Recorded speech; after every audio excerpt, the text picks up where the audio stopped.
Welcome to this video, guys. Let's see how we can install Numpy, that is a Python library in Windows 11.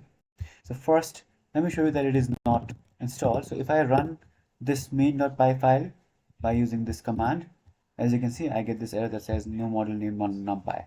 Now later in the video, I'll show you how you can install it in a virtual environment so that all the dependencies for this project are isolated inside the virtual environment. That is standard practice. That is the standard practice. But a quick fix is just do pip install numpy and hit enter. This will install numpy and you'll be able to run the file. Let's see till this is finished.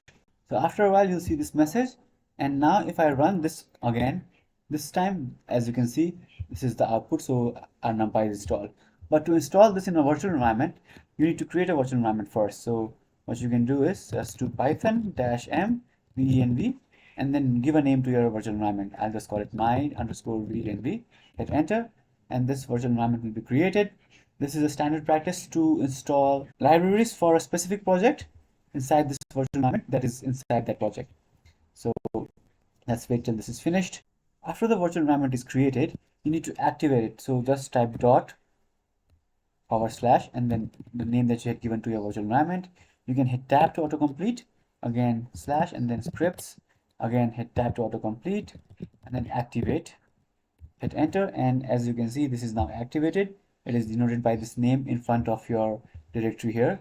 So this means that this virtual environment is activated. Now to install numpy in this virtual environment, you can just type pip install numpy. So now whatever pip commands you run, it will be run inside this virtual environment. So numpy will be installed inside this virtual environment. And now our virtual environment is active and we can run our code using this virtual environment. So now if I run python main.py and hit enter, this will be using Python from inside this virtual environment. So this is how you can install numpy on Windows 11 in a virtual environment. If you have any questions, let me know in the comments below.